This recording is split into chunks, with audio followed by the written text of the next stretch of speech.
유란시아서 4차 개정본 오디오 제140편 열두 사도를 세우다. 서기 27년 1월 12일 일요일 정오 직전 예수는 하늘나라 복음을 전하는 공적 설교자로서의 임명식을 위해 사도들을 불러 모았다. 열두 사도는 거의 매일 부름받기를 기대하고 있었다. 이날 아침은 고기 잡으러 해안에서 그리 멀리 나가지 않았다. 그중 몇 명은 해안 근처에서 그물을 고치고 고기잡이 도구를 손보고 있었다.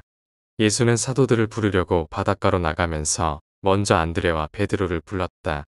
이들은 해안 근처에서 물고기를 잡고 있었다. 다음에 야고보와 요한에게 손짓했다. 이들은 가까이 있는 배 안에 있었고 아버지 세베대와 이야기하며 그물을 고치고 있었다.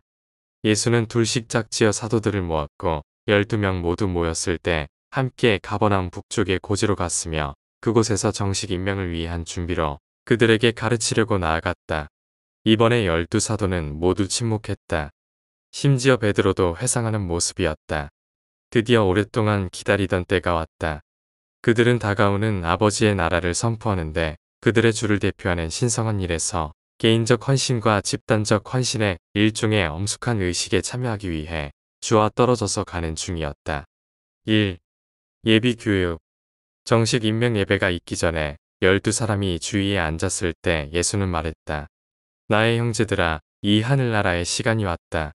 나는 너희를 나와 함께 하늘나라의 대사로서 아버지께 너희를 소개하기 위해 이곳에 따로 데려왔다.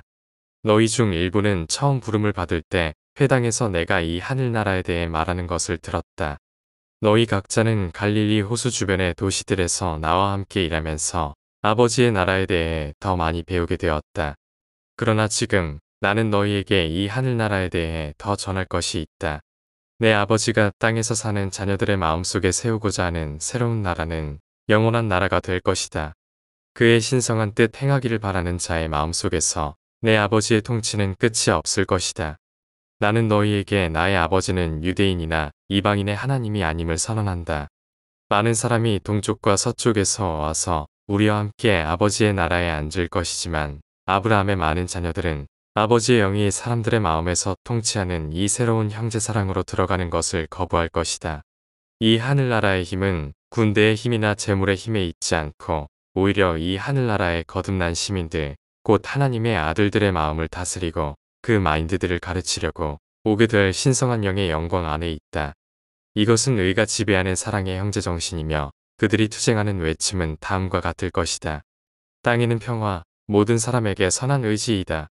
너희가 곧 나가서 선포할 이 하늘나라는 모든 시대의 선한 이들의 소망이며 온 땅의 희망이고 모든 선지자들의 지혜로운 약속의 성취이다. 그러나 너희, 나의 자녀들아, 너희를 따라 이 나라로 들어가는 다른 모든 자들에게는 혹독한 시험이 있다. 믿음만으로 그 문을 통과할 수 있겠지만 만약 너희가 신성한 친교에 진보하는 삶 속에서 계속 올라가고자 하면 내 아버지 영의 열매를 맺어야 한다. 진실로, 진실로 내가 너희에게 말하건대 주여, 주여 하는 자마다 하늘나라로 들어가는 것이 아니다. 오히려 하늘에 계신 내 아버지의 뜻을 행하는 자가 들어갈 것이다. 너희가 세상에 전할 말씀은 다음과 같다. 먼저 하나님의 나라와 그의 의를 구하라. 그리고 이것들을 찾으면 영원한 생존을 위한 필수적인 모든 것들이 함께 보장될 것이다. 이제 나는 너희에게 분명히 말하지만 내 아버지의 나라는 겉으로 보이는 힘의 모습이나 보기 흉한 군중의 시위와 함께 오지 않을 것이다. 너희가 이 나라를 선포할 때에 여기 있다 또는 저기 있다라고 말하며 가서는 안 될 것은 너희가 전하는 것은 하나님이 너희 안에 계신 나라이기 때문이다. 누구든지 내 아버지의 나라에서 크게 되기 원하면 모두를 섬기는 자가 되어야 한다. 누구든지 너희 중에 첫째가 되고자 한다면 그는 형제를 섬기는 자가 되어야 한다. 그러나 일단 하늘나라에서 시민으로 참되게 받아들여지면 너희는 더 이상 종이 아닌 아들들, 살아계신 하나님의 아들들이다. 그리고 이 하늘나라는 모든 장벽을 허물고 모든 사람이 내 아버지를 알고 내가 선포하러 온 구원의 진리를 믿을 때까지 이 세상에서 진행될 것이다. 지금도 하늘나라는 가까이 있으니 너희 중에 일부는 하나님의 나라가 큰 능력으로 임하는 것을 볼 때까지 죽지 않을 것이다. 지금 너희의 눈이 보고 있는 이 12명의 평범한 사람들이 시작한 작은 일은 마침내 온 땅이 나의 아버지를 향한 찬양으로 가득하기까지 번성하고 성장할 것이다. 너희의 말이 아니라 오히려 너희가 사는 삶으로 인해 사람들은 너희가 나와 함께 있었고 하늘나라의 실체들을 배웠다는 것을 알게 될 것이다.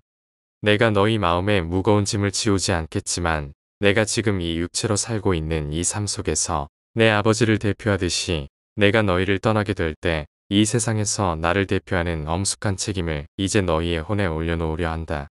그리고 그는 말을 마치고서 일어났다. 이 임명시 예수는 하늘나라에 관하여 선포하는 말씀을 막 들은 12사람에게 이제 그의 둘레에 동그라미를 지어 무릎을 꿇으라고 지시했다. 다음에 주는 가룟 유다로부터 시작하여 안드레에게 이르기까지 각 사도의 머리 위에 두 손을 얹었다. 그들을 축복하고 나서 그는 두 손을 펼치고 기도했다. 나의 아버지, 이제 내가 이 사람들, 나의 전령들을 당신께 데려왔습니다. 내가 아버지를 대표하려고 온 것 같이 나를 대표하여 나가게 하기 위해 나는 이들 12사람을 이 땅 위에 우리 자녀들 가운데서 택하였습니다. 당신이 나를 사랑하고 함께 계신 것 같이 이들을 사랑하고 함께 하소서. 이제 내 아버지여, 다가오는 하늘나라의 모든 일을 이 사람들 손에 맡기오니 이들에게 지혜를 주소서. 만약 당신의 뜻이라면 이들이 하늘나라를 위하여 수고하는 동안 내가 그들에게 도움이 되도록 잠시 땅에 머물기를 원합니다. 다시 한번 내 아버지, 이 사람들에 대해 감사드립니다. 내가 하려고 아버지가 주신 일을 마치기까지 계속할 동안 당신의 보호에 이들을 맡깁니다. 예수가 기도를 마쳤을 때 사도들은 각자 자리에서 고개를 숙인 채로 남아 있었다. 베드로조차 감히 눈을 들어 주를 바라보기까지 몇 분이 흘렀다. 한 사람 한 사람 그들은 예수를 끌어안았지만 아무도 말을 하지 않았다. 그 자리는 깊은 침묵이 감돌았고 수많은 천상 존재들이 이 엄숙하고 신성한 장면, 우주의 창조자가 인간 마인드의 방향 아래에 신성한 형제의 일을 맡기고 있는 모습을 내려다보고 있었다. 3. 임명설교. 다음에 예수는 말했다. 너희는 이제 내 아버지 나라의 대사가 되었으니 이로써 땅에 있는 모든 다른 사람과 별도로 한 부류에 구별된 사람들이 되었다. 너희는 이제 사람들 사이에 있는 사람이 아니라 이 어두운 세계의 무지한 사람들 가운데서 또 다른 나라, 하늘나라에 깨우친 시민으로서 있다. 이 시간 이전에 하던 대로 사는 것은 충분하지 않다. 그러므로 너희는 더 나은 삶의 영광을 맛보고 새롭고 더 나은 세상을 다스리는 주권자의 대사로서 이제부터 살아야 한다. 생두보다 선생에게 더 많은 것을 기대한다. 종보다 주인에게 더 많은 것을 기대한다. 땅의 통치를 받는 시민보다 하늘나라의 시민에게 더 많은 것이 요구된다. 내가 너희에게 말하려고 하는 것 중 일부는 어려워 보일 수 있지만 너희는 지금 내가 아버지를 대표하고 있는 것처럼 이 세상에서 나를 대표하도록 선택되었다. 땅에서 나의 대리자로 너희는 하늘에 계신 아버지를 드러내는 나의 땅에서의 삶 속에 내가 예시한 것들을 우주세계에서 인간 삶의 나의 이상을 반영하는 가르침과 실천을 따를 의무가 있다. 나는 너희가 영적인 포로들에게 자유를 선언하고 두려움의 억압에 있는 자들에게 기쁨을 주고 하늘에 계신 아버지의 뜻에 따라 병든 자들을 고치기 위해 보낸다. 나의 자녀들이 고통당할 때 그들에게 다음과 같은 위로의 말을 하라. 영 안에서 낮아진 자, 겸손한 자는 행복하나니 하늘나라의 보물이 그들의 것이다. 의에 굶주리고 목마른 자는 행복하나니 그들은 배부를 것이다. 온유한 자는 행복하나니 그들은 땅을 기업으로 받을 것이다. 마음이 순수한 자는 행복하나니 그들은 하나님을 볼 것이다. 그리고 내 자녀들에게 더 많은 영적인 위로와 약속의 말들을 전하라. 애통하는 자들은 행복하나니 그들은 위로받을 것이다. 슬피 우는 자들은 행복하나니 그들은 기쁨의 영을 받을 것이다. 자비로운 자들은 행복하나니 그들은 자비를 얻을 것이다. 화평케 하는 자들은 행복하나니 그들은 하나님의 아들이라 불릴 것이다.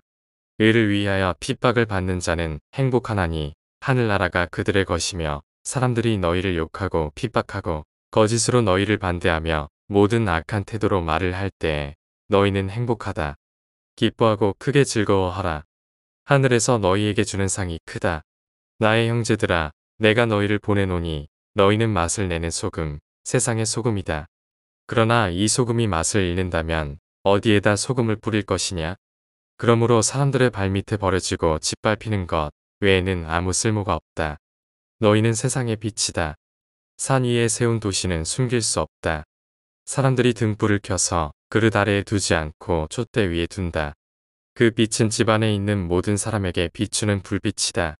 너희의 빛을 사람들 앞에 비추어 그들이 너희의 선한 행실을 보고 하늘에 계신 너희 아버지께 영광을 돌리게 하라. 나를 대표하고 내 아버지 나라의 대사로서 행하라고 너희를 세상으로 보낸다. 기쁜 소식을 선포하러 떠날 때 아버지를 신뢰하라. 너희는 그의 전령이다. 불의에 억지로 저항하지 말라. 육체의 힘을 의지하지 말라. 이웃이 너의 오른쪽 뺨을 때리면 다른 쪽도 그에게 돌려라. 너희 가운데서 법대로 처리하기보다는 공평치 않은 처사를 기꺼이 견디라. 공궁하고 궁핍한 모든 사람에게 자비와 친절로 섬기라. 내가 너희에게 말하노니 너희의 원수를 사랑하고 너희를 미워하는 자에게 선행을 베풀며 너희를 저주하는 자에게 복을 베풀고 너희를 학대하는 자들을 위하여 기도하라. 그리고 내가 사람들에게 할 것이라고 너희가 믿는 무엇이든지 너희도 또한 그들에게 하라. 하늘에 계신 너희 아버지는 착한 자뿐만 아니라 악한 자에게도 햇빛이 비치게 하시며 마찬가지로 옳은 자와 그른 자에게 비를 내리신다. 너희는 하나님의 아들들이다. 더 나아가서 너희는 이제 아버지 나라의 대사들이다. 하나님이 자비하심같이 너희도 자비하라.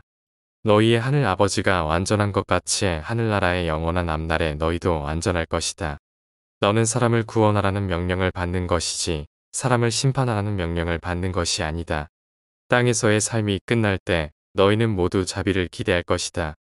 그러므로 나는 너희가 필사생애 동안의 육체를 입은 모든 형제에게 자비를 보이라고 요구한다. 너희 눈에 대들보가 있으면서 형제의 눈에서 티를 뽑아내려 애쓰는 잘못을 저지르지 말라. 너희 눈에서 먼저 대들보를 뽑고 나서 눈이 더 잘 보여 형제의 눈에서 티를 뽑아버릴 수 있다. 너희는 진리를 똑똑히 분별하라. 의로운 삶을 두려움 없이 살라. 그러므로 너희는 나의 사도들, 나의 아버지 사도들이 될 것이다. 너희는 이같이 들었을 것이다. 소경이 소경을 이끌면 둘 다 구덩이에 빠질 것이다. 다른 사람을 하늘나라로 인도하려면 살아있는 깨끗한 진리의 빛을 따라 스스로 걸어야 한다. 하늘나라의 모든 일에서 나는 너희에게 올바른 판단과 예리한 지혜를 보여줄 것을 권한다. 거룩한 것을 그에게 주지 말고 진주를 돼지 앞에 던지지 말라.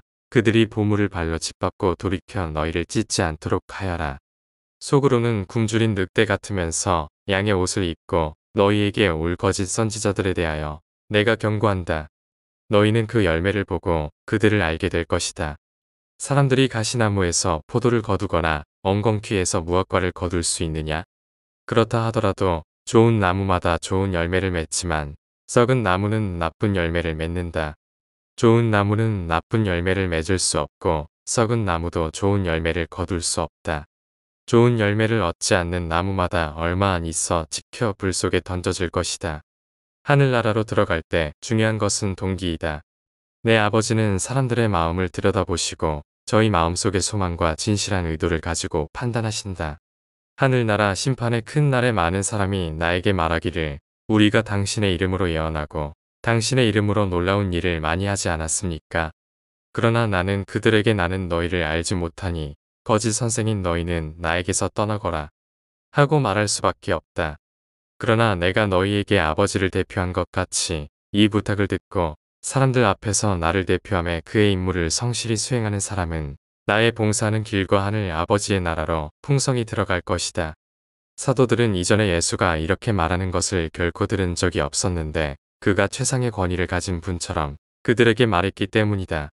그들은 해질 무렵 산에서 내려왔지만 아무도 예수에게 질문하지 않았다. 4. 너희는 세상의 소금이다. 이른바 산상설교는 예수의 복음이 아니다. 유익한 가르침을 많이 담고 있기는 하지만 이것은 12사도를 임명하는 훈시였다. 그것은 복음을 전파하고 예수가 아버지를 완전하게 대표하였듯이 세상에서 그를 대표하는 자들에게 주어진 개인적인 사명이었다. 너희는 땅에서의 소금, 구원의 맛을 내는 소금이다. 그러나 이 소금이 맛을 잃는다면 어디에다 소금을 뿌리겠느냐? 그러므로 그것은 아무 쓸모가 없어서 사람들의 발밑에 버려져 밟힐 뿐이다. 예수 시대의 소금은 귀중했다. 심지어 돈처럼 사용되었다. 현대의 급여라는 단어도 소금에서 유래한다. 소금은 음식의 맛을 낼 뿐만 아니라 방부제이기도 하다. 다른 것들을 더 맛있게 만들고 따라서 그것은 그 역할을 다하기 위해 쓰인다. 너희는 세상의 빛이다. 산 위에 세운 도시는 숨길 수 없다. 사람은 등불을 켜서 그릇 아래에 두지 않고 촛대 위에 둔다. 그리고 집안에 있는 모든 사람에게 빛을 비춘다. 그러므로 너희의 빛이 사람들 앞에서 빛나게 하여 너희의 선한 행실을 보고 하늘에 계신 너희의 아버지께 영광을 돌리게 하라. 빛이 어두움을 몰아내지만 때로는 너무 강렬하여 혼란스럽고 좌절감을 줄 수도 있다. 우리는 우리의 빛이 다른 사람들을 새로운 신성한 길로 인도할 수 있도록 비추어야 한다고 권면받고 있다. 우리의 빛은 자신에게 집중을 끌지 않게 빛나야 한다. 심지어 사람의 직업조차 이 생명의 빛을 퍼뜨리는 효과적인 반사체로서 활용될 수 있다. 강한 성품은 나쁜 일을 행하지 않는 데서 나오는 것이 아니라 오히려 실제로 옳은 일을 하는 데서 나온다. 이기심이 없는 것은 인간의 위대함을 상징한다. 자아 실현의 가장 높은 수준은 예배와 봉사를 통해서이다. 행복하고 효과적인 사람은 잘못을 두려워해서가 아니라 옳은 일을 사랑함으로 동기부여를 받는다. 그들의 열매로 그들을 알리라. 퍼스널러티는 변하지 않는다. 변화하고 성장하는 것은 도덕적인 성품이다. 현대 종교의 주요 오류는 부정적 사고방식이다. 열매를 맺지 않는 나무는 지켜서 불 속에 던져진다. 도덕적 가치는 하지 말라는 단지의 억압복종을 하는 데서 얻어질 수 없다. 두려움과 수치심은 종교적 삶을 위해 가치 없는 동기이다. 종교는 오직 하나님이 아버지임을 드러내고 인간의 형제 사랑을 높일 때 유효하다. 효과적인 삶의 철학은 우주를 보는 통찰력, 그리고 사회 및 경제 환경에 대한 사람의 감정적 반응의 총합, 이 두 가지를 합침으로 형성된다. 기억하라. 타고난 욕구는 근본적으로 수정될 수 없지만 그러한 욕구에 대한 감정의 반응은 바뀔 수 있다. 따라서 도덕적 본성은 수정될 수 있고 성품은 개선될 수 있다. 튼튼한 성품 안에서는 여러 가지 감정의 반응이 통합되고 조율되며 이처럼 통일된 퍼스널러티가 만들어진다. 통일성의 부족은 도덕적 본성을 약화시키고 불행을 일으킨다. 가치 있는 목표가 없으면 삶은 목적이 없고 무익하며 많은 불행의 결과를 낳게 된다. 12사도를 세울 때 예수가 하신 말씀은 뛰어난 생활 철학이다. 예수는 추종자들에게 체험으로 믿음을 연습하라고 훈계하였다. 그는 단순히 지적인 동의, 맹목적 신뢰, 기존의 권위에 의존하지 말라고 훈계했다. 교육은 우리가 타고난 본능을 만족시키는 더 나은 방법을 배우고 발견하는 기술이어야 하며 행복은 이러한 향상된 감정적 만족을 얻는 총합이다. 행복은 환경에 크게 의존하지 않지만 즐거운 환경은 행복에 크게 기여할 수 있다. 모든 인간은 정말로 하늘에 계신 아버지가 완전하신 것처럼 완전해지기를 원하며 결국에 그러한 성취는 우주는 참으로 아버지의 품이기 때문에 가능하다. 5. 아버지 사랑과 형제 사랑. 산상설교에서 최후 만찬의 담화까지 예수는 추종자들에게 형제 사랑보다는 아버지 사랑을 나타내라고 가르쳤다. 형제 사랑은 내 이웃을 내 자신과 같이 사랑하는 것이며 그것은 황금률의 충분한 이행일 것이다. 그러나 아버지의 사랑은 예수가 너희를 사랑하는 것처럼 너희 동료 인간을 사랑하라는 요구를 포함한다. 예수는 인류를 두 가지 애정으로 사랑한다. 그는 신성과 인간성을 가진 이중 퍼스널러티로 땅에서 살았다. 하나님의 아들로서 그는 아버지의 사랑으로 사람을 사랑한다. 그는 인간의 창조자이자 그의 우주에서 아버지이다. 사람의 아들로서 예수는 인간들을 형제로 사랑한다. 그는 사람들 중에 진정한 사람이었다. 예수는 추종자들에게 불가능할 정도로 형제 사랑을 나타내기를 기대하지 않았다. 그러나 하나님이 인간을 바라보는 것처럼 사람을 바라보고 따라서 하나님이 사람을 사랑하는 것 같이 비로소 사람을 사랑할 수 있도록 아버지 사랑의 첫걸음을 보여주기 위해 예수는 추종자들이 하나님을 닮으려고 하늘에 계신 아버지가 완전한 것 같이 완전하려고 애쓰기를 기대하였다. 12사도에게 이렇게 훈계하는 과정에서 예수는 아버지의 사랑이라는 새로운 개념을 드러내려고 했는데 이 사랑은 여러 환경적, 사회적 조정과 관련된 감정적 태도와 연결되어 있다. 주는 단순한 형제 사랑의 한계와 대조되는 아버지 사랑의 네 가지 초월적이고 최상의 반응을 계속해서 묘사하기 위한 서곡으로 네 가지 믿음의 태도의 집중을 불러일으키면서 이 중대한 담론을 소개했다. 그는 먼저 영이 가난하고 의에 굶주리며 참을성 있는 온유함과 마음이 순수한 자에 대해 이야기했다. 그러한 영을 분별하는 필사자는 아버지다운 애정의 놀라운 실행을 시도함으로써 신성한 이타적 수준에 이르기를 기대할 수 있다. 애통하는 자로서 그들은 자비를 베풀고 평화를 장려하며 박해를 견디는 이 모든 힘든 상황들에서 심지어 사랑스럽지 못한 인류조차도 아버지다운 사랑으로 사랑할 수 있는 힘을 얻게 될 것이다. 아버지의 애정은 형제의 애정을 초월한 측량할 수 없을 정도의 헌신의 단계에 이를 수 있는 것이다. 이 행복 선언에 나타난 믿음과 사랑은 도덕적 성품을 강화하고 행복을 창조한다. 두려움과 분노는 성품을 약화시키고 행복을 파괴한다. 이 중대한 설교는 행복을 언급하며 시작되었다. 1. 심령이 낮아진 자, 겸손한 자는 행복하다. 아이들에게 행복은 갈망하는 즐거움을 즉시로 만족하는 것이다. 어른은 나중에 큰 복을 거두기 위하여 극기의 씨를 기꺼이 뿌린다. 예수의 시대와 그 이후 행복은 모두 부의 소유라는 생각과 너무나 자주 연관되어 왔다. 성전에서 기도하는 바리새인과 세리의 이야기에 한 사람은 마음이 높아져 있었고 독선적인 사람이었다. 다른 사람은 마음이 낮아져 있었다. 겸손했다. 한 사람은 부족함이 없었다. 다른 한 사람은 가르침을 받을 수 있는 진리를 추구하는 사람이었다. 심령이 낮아진 사람은 영적인 부의 목표, 하나님을 찾는 것을 추구한다. 그리고 진리를 추구하는 사람들은 먼 미래의 보상을 기다릴 필요가 없다. 그들은 지금 보상을 받는다. 그들은 자신의 마음속에서 하늘나라를 찾고 지금 그런 행복을 체험한다. 2. 의에 굶주리고 목마른 자는 행복하나니 그들이 채워질 것이다. 오직 영이 낮아짐을 느낀 자들은 의에 허덕일 것이다. 오직 겸손한 자는 신성한 힘을 찾고 영적인 능력을 갈구한다. 그러나 영적 자질을 얻고 싶은 욕구를 강화하려고 고의로 영적 단식을 하는 것은 아주 위험하다. 육체의 금식은 4, 5일이 지나면 위험해진다. 모든 식욕을 잃어버리기 쉽다. 육체적이든 영적이든 장기간 단식은 육체의 배고픔이나 영적 갈망을 파괴하는 경향이 있다. 체험적인 의는 의무가 아니라 기쁨이다. 예수의 의는 역동적인 사랑, 아버지 같은 형제 사랑이다. 그것은 부정적으로 무엇을 하지 말라고 하는 형태의 의가 아니다. 부정적인 그 무엇, 하지 말라는 그것을 어떻게 계속 갈망할 수 있겠는가? 아이의 마인드에 이 팔복의 처음 두 가지를 가르치는 것은 쉽지 않지만 성숙한 마인드는 그 중요성을 파악해야 한다. 3. 온유한 자는 행복하나니 그들이 땅을 물려받을 것이다. 진정한 온유함은 두려움과 아무 관계가 없다.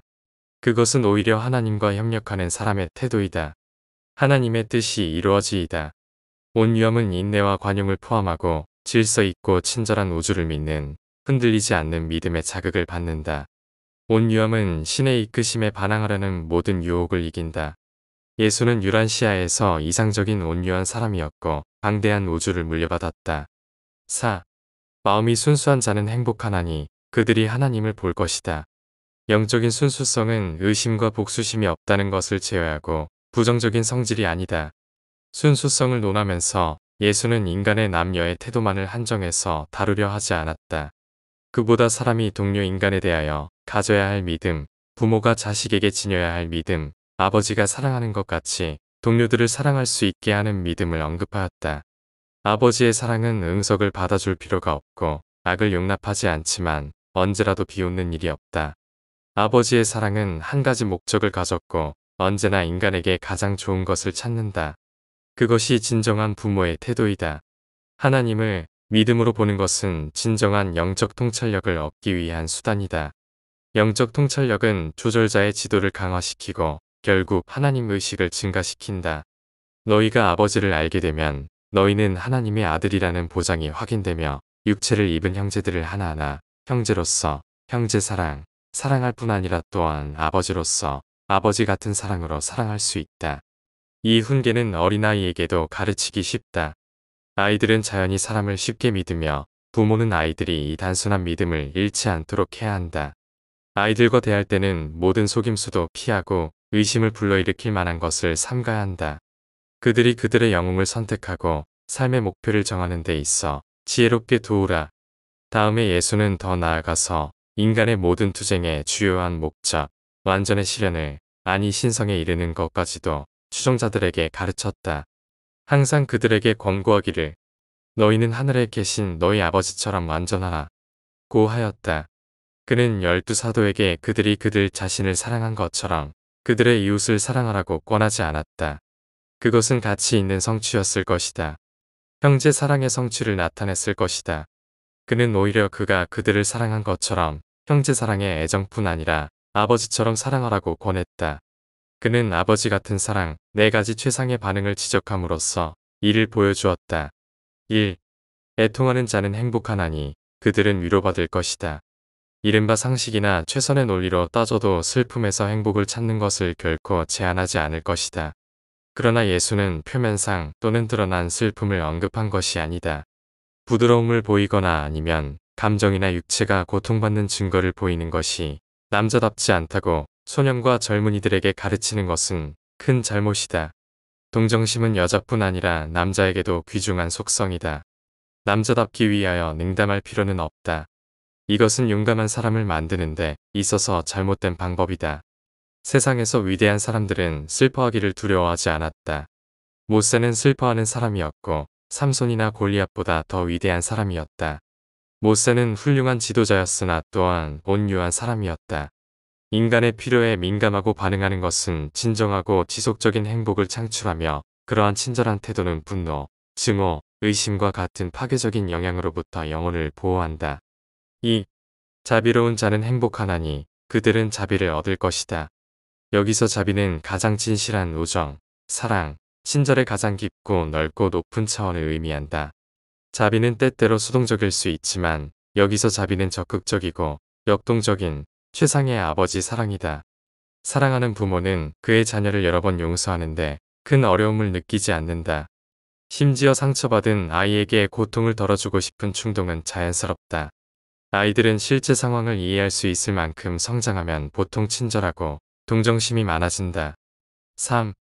화평케 하는 자는 행복하나니 그들은 하나님의 아들이라 일컬음을 받을 것이다.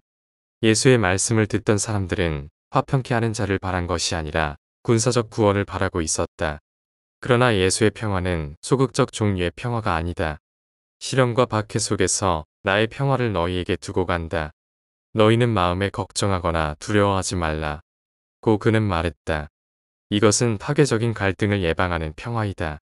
개인의 평화는 퍼스널러티를 통합한다. 사회적 평화는 두려움, 탐욕, 분노를 예방한다.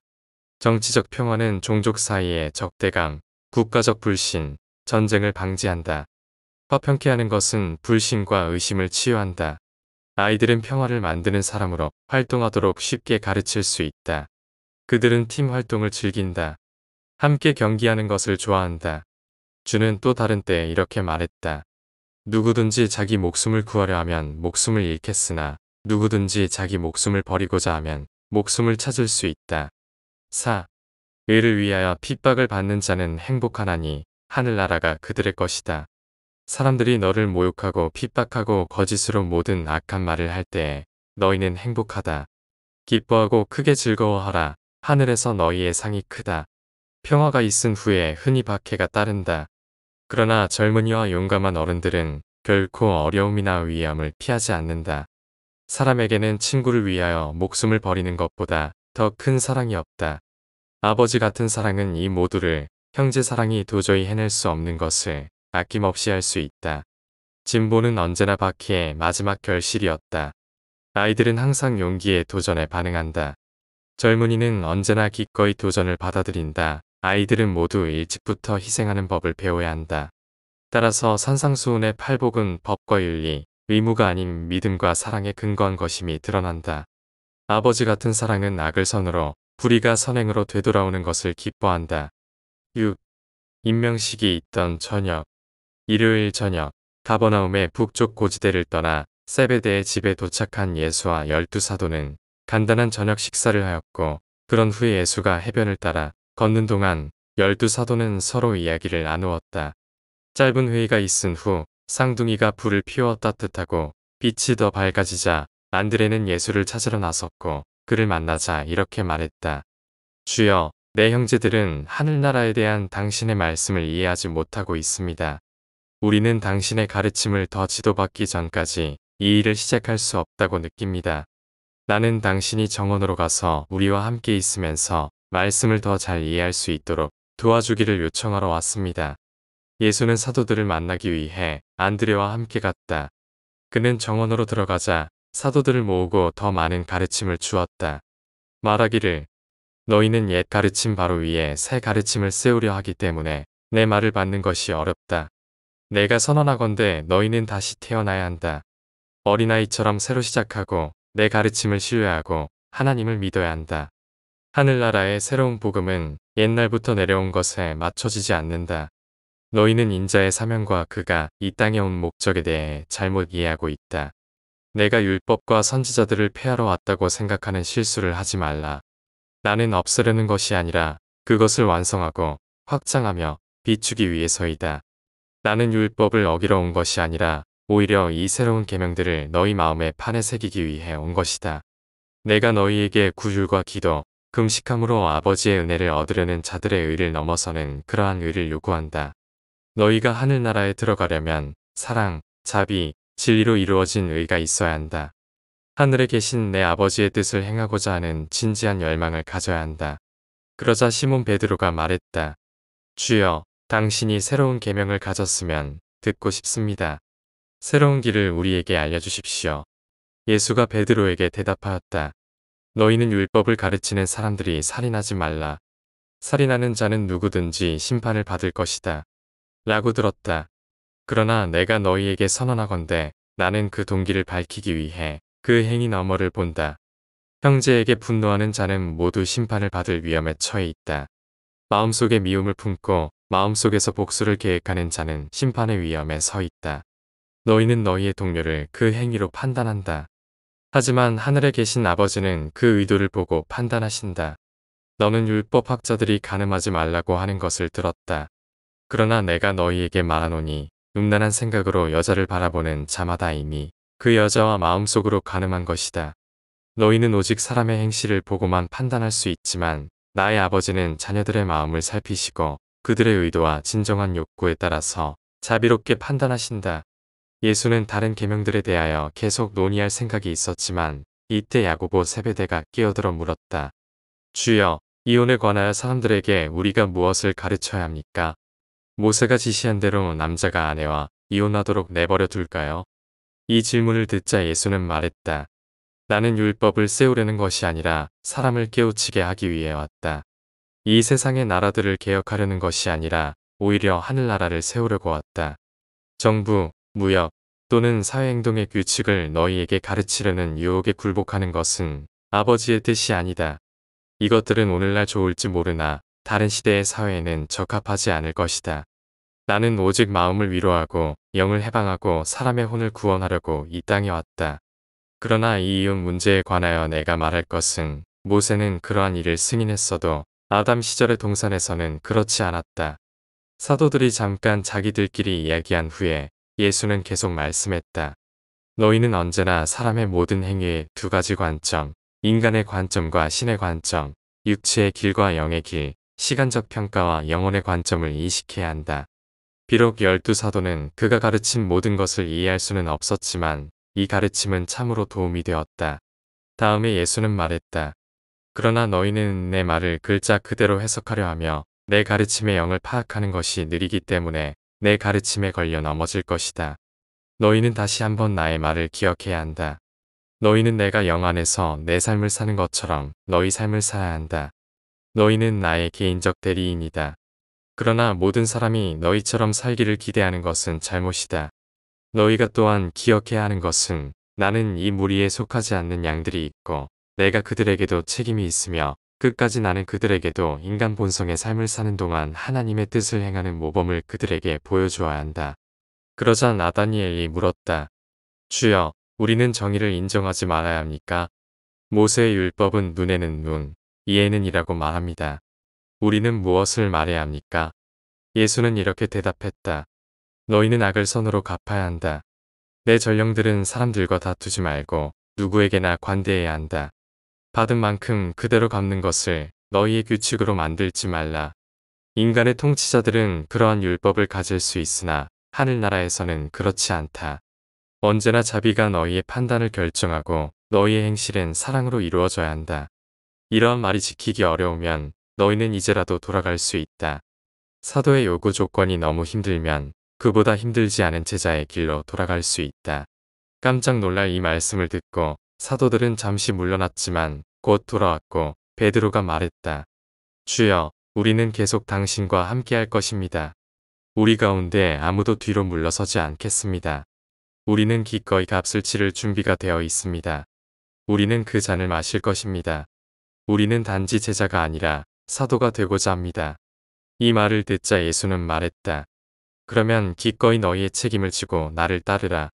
너희의 선한 일을 은밀하게 하라. 자성금 낼 때 오른손이 하는 일을 왼손이 모르게 하라. 기도할 때 혼자서 조용히 가서 공허한 반복이나 의미 없는 말을 하지 말라.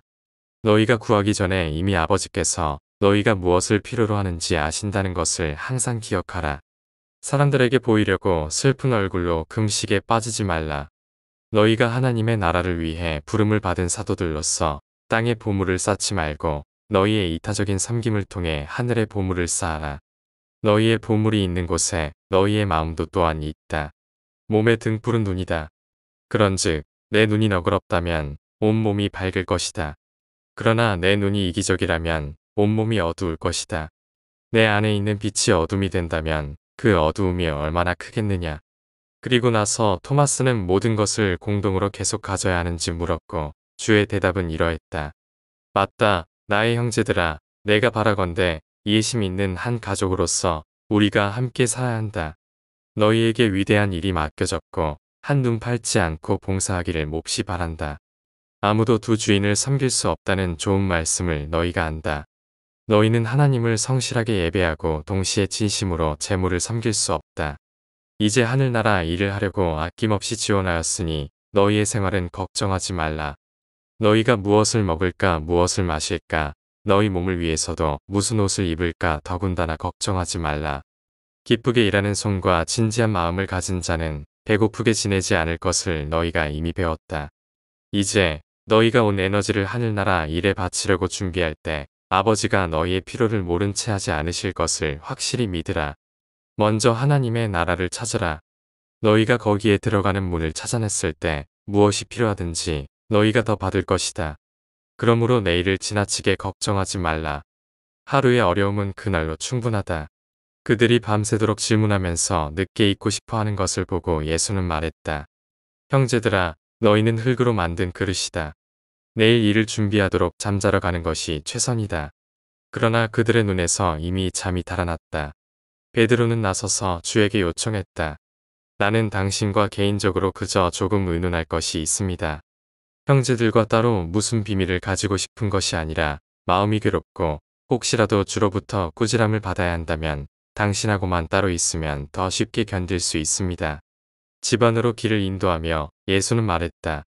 베드로, 따라오라. 주가 계신 곳으로부터 베드로가 무척 명랑해지고 크게 격려받고 돌아왔을 때 야고보는 예수와 함께 이야기하러 들어가려고 마음먹었다. 이런 식으로 날이 셀 때까지 다른 사도들은 하나씩 주와 함께 이야기하러 갔다. 잠든 쌍둥이를 제외하고 모두가 예수와 개인적으로 상담을 마쳤을 때 안드레는 예수가 계신 데로 들어가서 말했다. 주여, 쌍둥이는 정원불 옆에서 잠들었는데 그들도 당신과 이야기하고 싶은지 깨워서 물어볼까요? 예수는 빙그레 웃으며 안드레에게 말했다. 그들은 어려움을 잘 이겨내고 있으니 그대로 두어라. 이제 밤은 지나갔다. 또 다른 날의 빛이 밝아오고 있었다. 7. 임명식 다음 주. 몇 시간의 잠을 자고 나서 12사람이 예수와 함께 늦은 아침 식사를 위해 모였을 때 예수는 이렇게 말했다. 이제 너희는 신자들에게 기쁜 소식을 전하고 가르치는 일을 시작해야 한다. 예루살렘으로 갈 준비를 하여라. 예수가 말한 후에 토마스는 용기를 내어 말했다. 우리가 이제 이 일을 시작해야 한다는 것을 알지만 아직 이 큰 사명을 완수할 준비가 되지 않은 것 같습니다. 우리가 하늘나라의 일을 시작하기 전에 여기서 며칠 더 머물도록 허락해 주시겠습니까? 예수는 모든 제자들이 같은 두려움을 가지고 있음을 보고 말했다. 너희가 요청한 대로 할 것이다. 우리는 안식일을 여기에서 지낼 것이다. 몇 주 동안 진지하게 진리를 추구하는 작은 무리의 사람들이 호기심에 이끌린 구경꾼들과 함께 예수를 보려고 벳세다로 찾아왔다. 이미 그에 관한 소문은 지방 곳곳에 퍼졌다. 티레, 시돈, 다마스커스, 케자리아, 예루살렘과 같이 먼 도시로부터 수소문하는 무리가 왔다. 그동안 예수는 이 사람들을 맞이하고 하늘나라에 대해 가르쳤지만 이제 주는 이 일을 열둘에게 맡겼다. 안드레는 사도들 중에서 하나를 선택하여 방문객들 그룹에 배정했고 때로는 열둘이 다 그 일에 참여했다. 이틀 동안 그들은 낮에는 가르치고 밤늦게까지 사적인 회의를 가졌다. 셋째 날에 예수는 세베대와 살로메를 방문했고 사도들에게는 고기를 잡거나 마음의 평안을 찾거나 혹은 가족을 방문하라고 보냈다.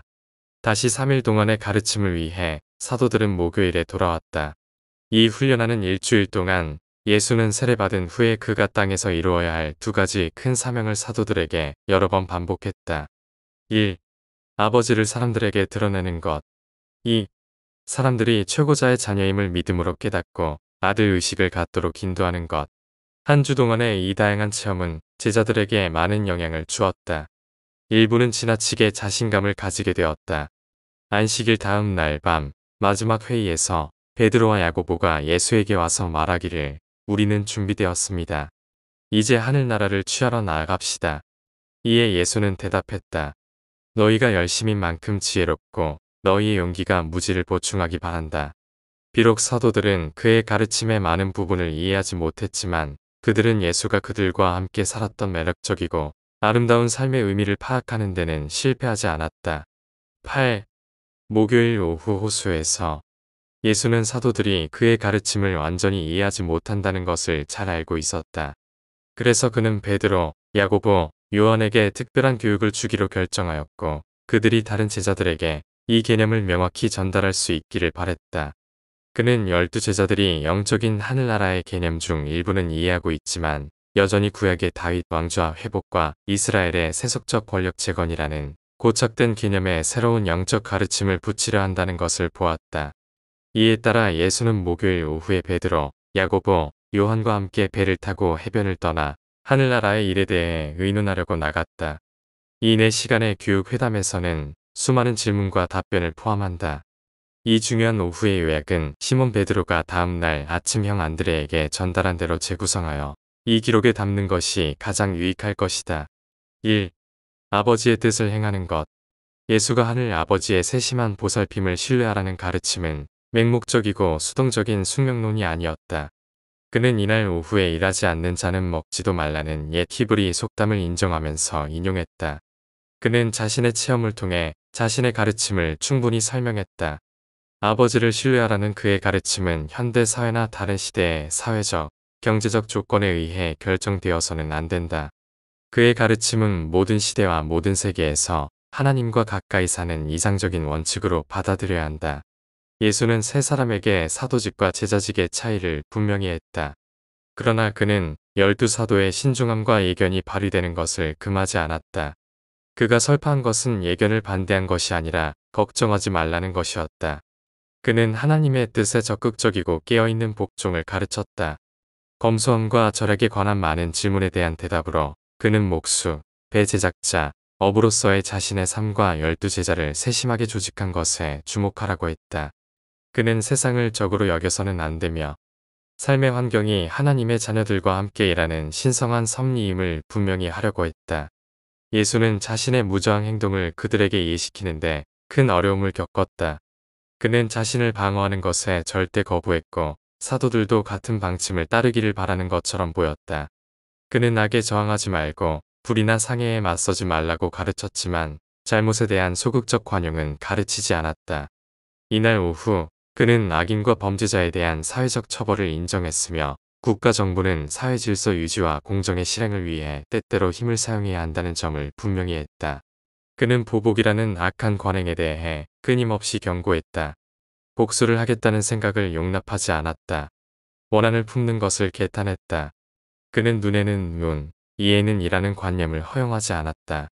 그는 사적이고 개인적인 복수의 개념을 완전히 반대하였고 이러한 문제를 시민 정부, 한편으로는 하나님의 판단에 맡겼다. 그는 자신의 가르침이 국가가 아닌 개인에게 적용된다는 점을 세 사람에게 분명히 했다. 그는 이러한 문제에 대하여 그의 가르침을 다음과 같이 요약했다. 원수를 사랑하라. 인간이 형제라는 도덕적 주장을 기억하라. 악의 무익함, 잘못은 복수로 바로잡히지 않는다. 악과 싸울 때 그 악의 무기로 맞서지 말라. 신성한 공정과 영원한 선의 궁극적인 승리를 믿는 확신을 가지라. 2. 정치적 태도. 그는 사도들에게 당시 유대 민족과 로마 정부 사이의 긴장된 관계에 대해 신중하게 발언하도록 주의를 주었다. 어떤 식으로든 이 난국에 말려드는 것을 금했다. 그는 적들의 정치적 함정에 빠지지 않도록 항상 조심하며 가이사의 것은 가이사에게, 하나님의 것은 하나님께 바치라고 대답했다. 그는 새로운 구원의 길을 세우는 사명에 집중하였고 다른 어떤 일에도 신경을 쓰지 않았다. 그의 개인적 생활에서 항상 모든 시민법과 규정을 엄격하게 준수하라고 했다. 모든 대중교육에서 그는 시민, 사회, 경제 분야는 전혀 말하지 않았다. 그는 새 사도에게 인간의 내적 삶, 개인의 영적 삶의 원칙에만 관심이 있다고 말했다. 따라서 예수는 정치적 개혁가가 아니었다. 그는 세상을 재편성하기 위해 오지 않았다. 설사 그렇게 했다 하더라도 그것은 그 시대와 세대에만 적용될 것이다. 그럼에도 그는 인간에게 최선의 삶의 방식을 보여주었으며 어떤 세대도 예수의 삶을 자신의 문제에 어떻게 가장 잘 적용할지를 발견하는 수고를 해야 한다.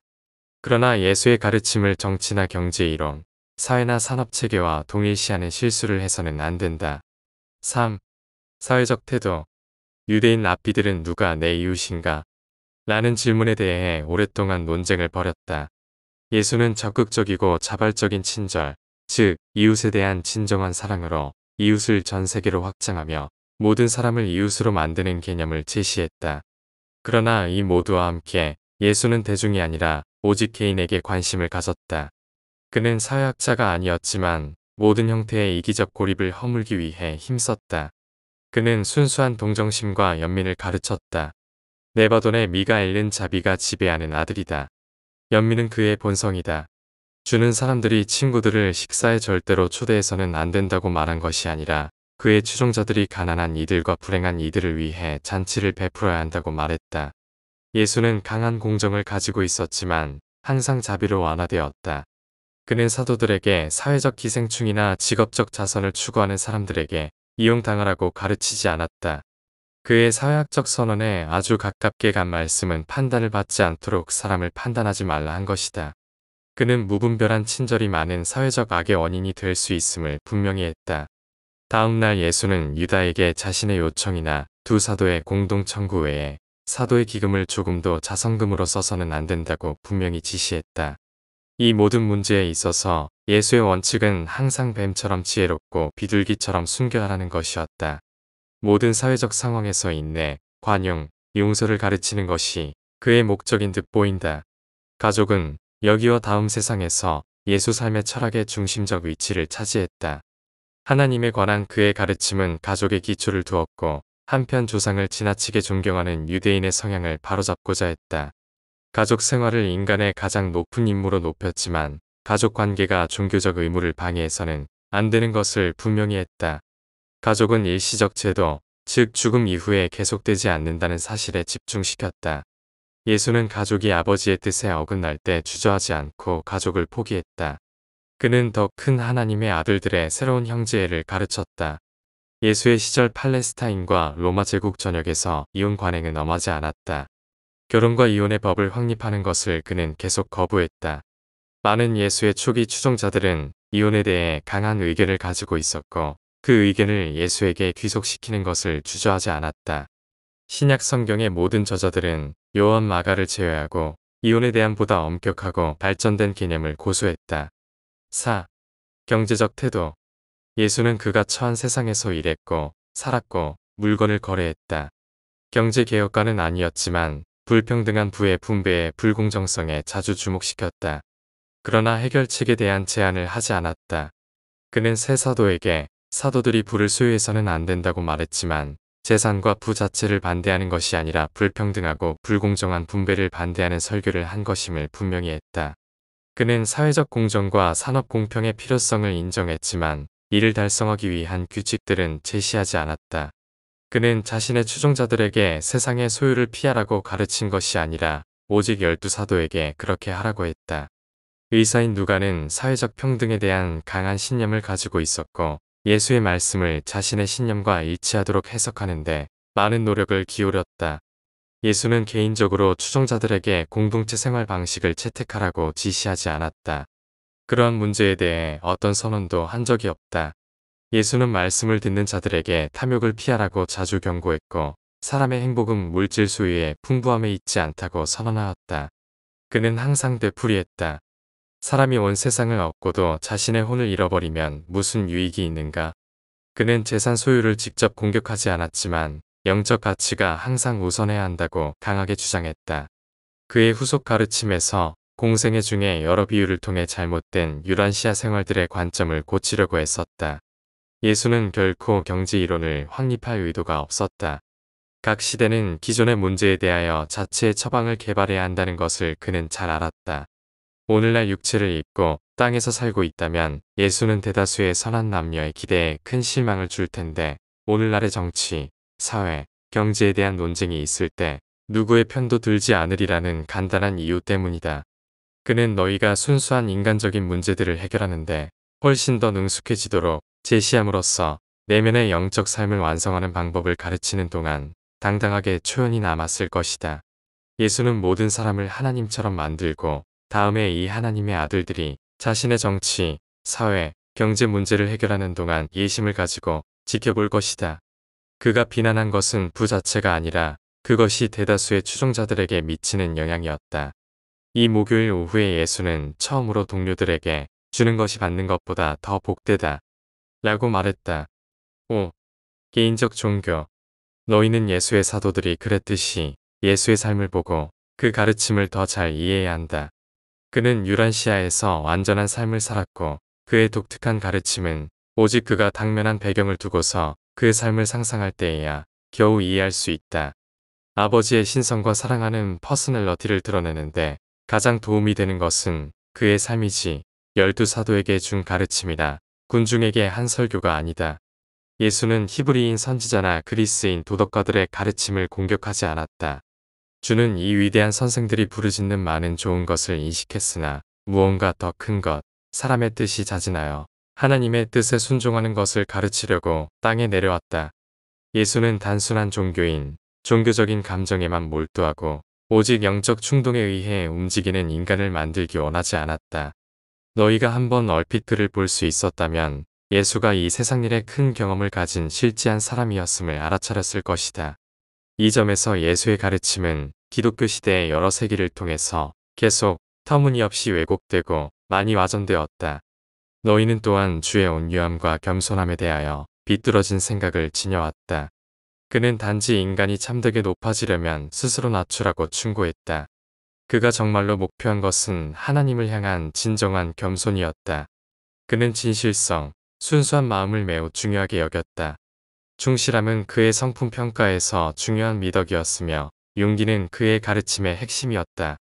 두려워 말라는 그의 표어였고 인내심 있는 견딤은 그의 이상적인 성품의 강인함이었다.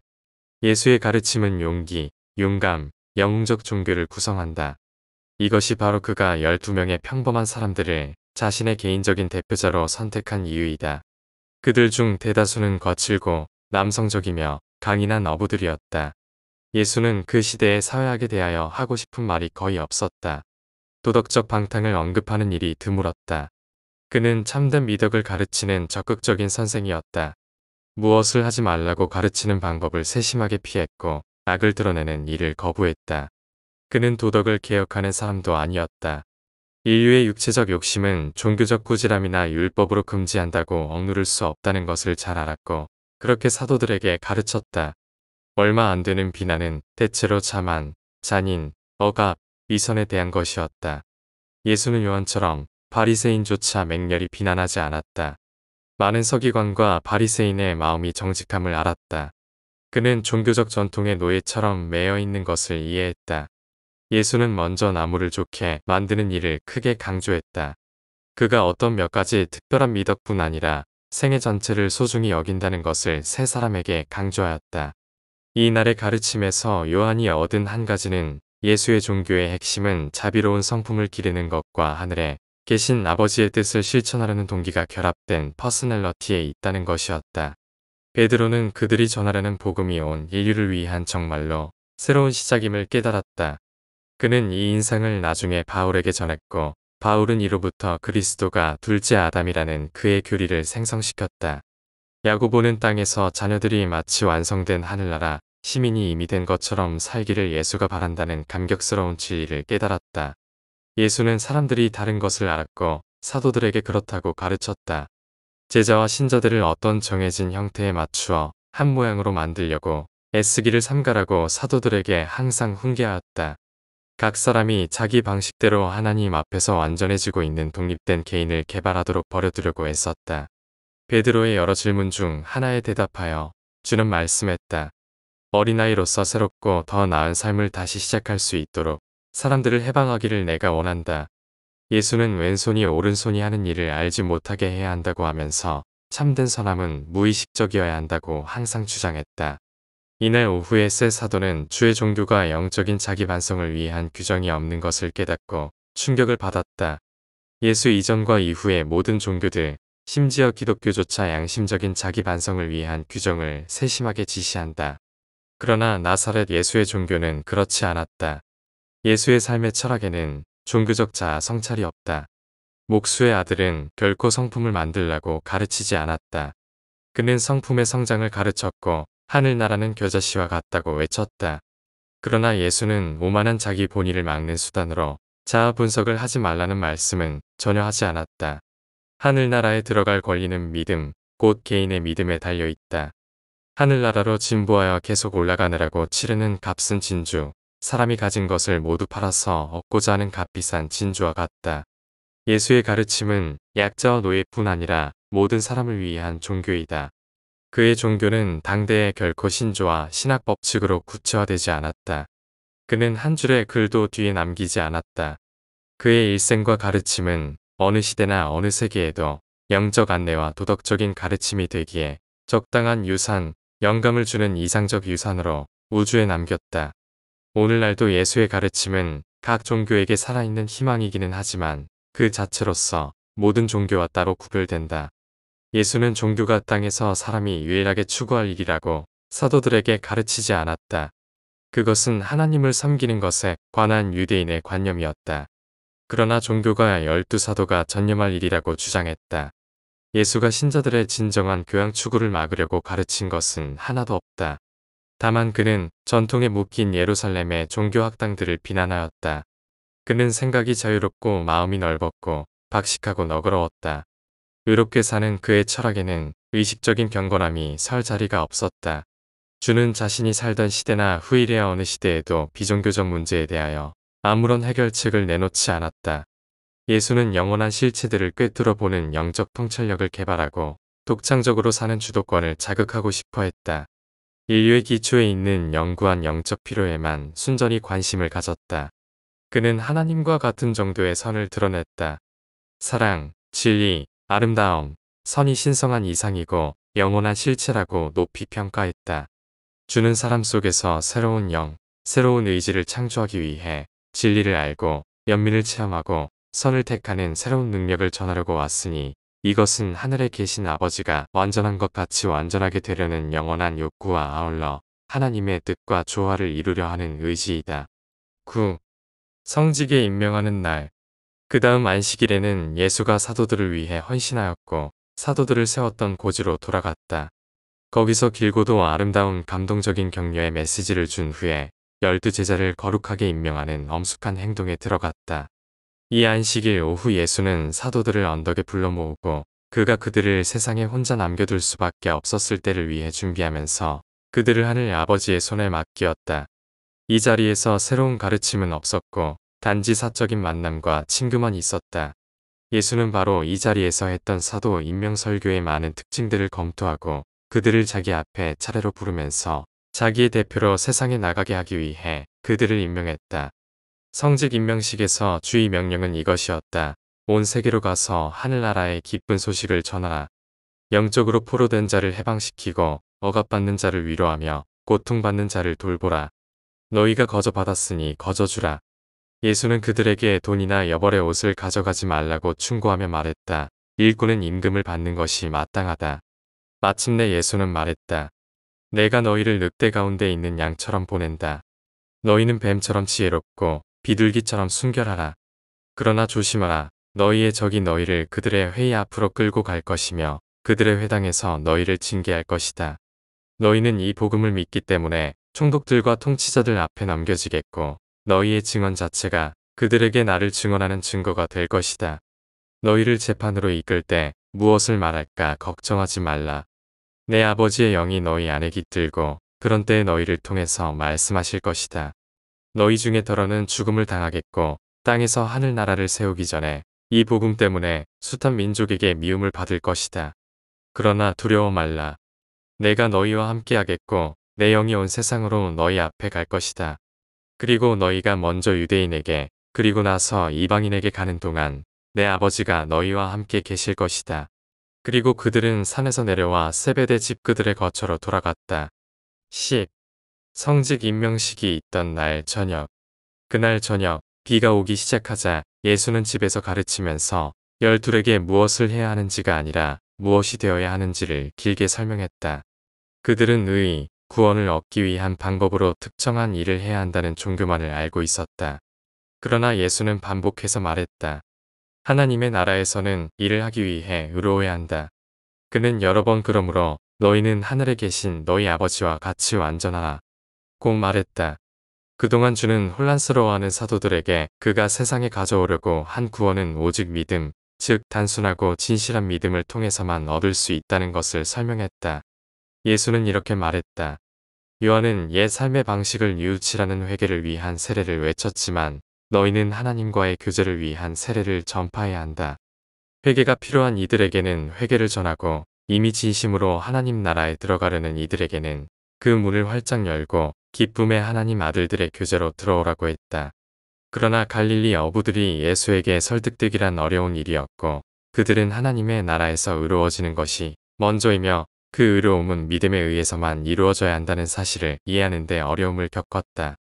이 12사도를 가르치는 일에서 또 다른 큰 장애물은 그들이 종교적 진리에 이상적이고 영적인 원칙을 개인적인 행동 규칙으로 바꾸려는 성향이었다. 예수는 혼의 태도에 담긴 아름다운 영적인 것을 제시했지만 그들은 그러한 가르침을 개인적인 행동의 규칙으로 풀이하기를 고집했다. 여러 번 그들이 주가 한 말을 확실히 기억할 때 주가 말씀하지 않은 것을 거의 확실히 기억하려 했다. 그러나 그들은 예수가 가르친 것이 모두 예수 자체였기 때문에 천천히 그의 가르침을 소화시켰다. 그들은 그의 언어적 가르침으로 얻을 수 없는 것을 그와 함께 살면서 점차 얻게 되었다. 사도들에게는 그들의 주가 광대한 우주의 모든 세계에서 모든 시대의 사람들에게 영적인 영감을 주는 삶을 살고 있다는 것이 명백하게 보이지 않았다. 이따금 예수가 말했는데도 사도들은 그가 이 세상에서 일을 하고 있지만 광대한 창조에 존재하는 모든 다른 세계를 위하여 일한다는 생각을 깨닫지 못했다. 예수는 이 세상의 남녀를 위하여 필사자로 사는 본보기를 친히 보이려는 것이 아니라 오히려 모든 세계의 모든 필사 존재를 위한 높은 영적이고 영감을 주는 이상을 만들려고 유란시아에서 땅의 삶을 살았다. 그날 저녁에 토마스가 예수에게 물었다. 주여, 아버지의 나라에 들어가려면 어린 아이와 같아야 한다고 말씀하시면서도 거짓 선지자들에게 속지 말고 돼지 앞에 진주를 던지지 말라고 경고하셨습니다. 그런데 저는 정말 혼란스럽습니다. 당신의 가르침을 이해할 수 없습니다. 예수는 토마스에게 대답했다. 내가 너희와 얼마나 더 참아야 하겠느냐. 너희는 내가 가르치는 모든 것을 문자 그대로 해석하려 드는구나. 내가 너희에게 하늘나라에 들어가려면 어린 아이와 같아야 한다고 말했을 때 나는 속기 쉬움이나 단순히 믿으려는 마음 또는 친절한 낯선 사람을 쉽게 신뢰하는 것에 대해 말한 것이 아니다. 이 비유에서 너희가 알아야 했던 것은 아버지와 자식 간의 관계였다. 너희는 자녀이고 너희가 들어가려는 것은 아버지의 나라이다. 모든 정상적인 자녀와 그 아버지 사이에는 이해와 사랑의 관계를 보장하는 자연스러운 애정이 존재하며 이는 아버지의 사랑과 자비를 협상하려는 마음을 영원히 배제해야 한다. 그리고 너희가 전파할 복음은 바로 이 영원한 아버지 자녀 관계에 대한 믿음 실현에서 오는 구원에 관한 것이다. 예수가 가르친 한 가지 특징은 그의 철학에 담긴 도덕이 개인과 하나님의 개인적 관계, 바로 이 자녀와 아버지의 관계에서 비롯되었다는 것이다. 예수는 인종이나 민족이 아닌 개인에게 중점을 두었다. 저녁 식사를 하면서 예수는 마태와 대화를 나누었는데 그 말씀 가운데 어떤 행동의 도덕성도 개인의 동기에 따라 결정된다고 설명했다. 예수의 도덕은 언제나 긍정적이었다. 예수가 부활시킨 황금률은 적극적인 사회적 접촉을 요구한다. 이전의 부정적인 규칙은 고립된 상태에서도 지킬 수 있었다. 예수는 모든 규칙과 의식을 벗겨내고 그것을 거룩한 수준의 영적 사고와 진정한 의로운 삶으로 격상시켰다. 예수의 이 새로운 종교는 실용적인 의미가 없었던 것은 아니지만 그의 가르침에서 발견할 수 있는 정치적, 사회적, 경제적 가치들은 모두 내면의 영적 체험이 자연스럽게 드러나는 결과로 그것이 진정한 개인적 종교 체험에서 나타나는 영의 열매들이 일상적인 자발적 섬김으로 표현되는 것이다. 예수와 마태가 대화를 마친 후 열심당원 시몬이 물었다. 그러나 주여, 모든 사람이 하나님의 아들인가요? 예수는 대답했다. 맞다, 시몬, 모든 사람이 하나님의 아들이다. 그것이 너희가 선포할 좋은 소식이다. 그러나 사도들은 그러한 교리를 이해할 수 없었다. 새롭고 낯설고 놀라운 선언이었다. 이 진리를 그들에게 깊이 새기고자 한 예수는 그의 추종자들에게 모든 사람을 형제처럼 대하라고 가르쳤다. 안드레의 질문에 대한 답으로 예수는 자신의 가르침에서 도덕은 그의 삶의 종교와 불가분의 관계임을 분명히 했다. 그가 가르친 도덕은 인간의 본성으로부터 오는 것이 아니라 인간과 하나님의 관계로부터 오는 것이었다. 요한이 예수에게 물었다. 주님, 하늘나라는 무엇인가요? 예수는 대답했다. 하늘나라는 세 가지 본질적인 요소로 이루어져 있다. 첫째, 하나님의 주권을 인정하는 것. 둘째, 하나님과의 자녀 관계의 진리를 믿는 것. 셋째, 하나님의 뜻을 행하려는 인간의 최상의 소망이 효과적임을 믿는 것. 즉, 하나님과 같이 되는 것이다. 그리고 이것이 복음의 좋은 소식이다. 믿음으로 모든 인간은 구원의 이 모든 본질을 가질 수 있다. 이제 기다림의 한 주가 끝났고 그들은 다음 날 예루살렘으로 떠날 준비를 했다.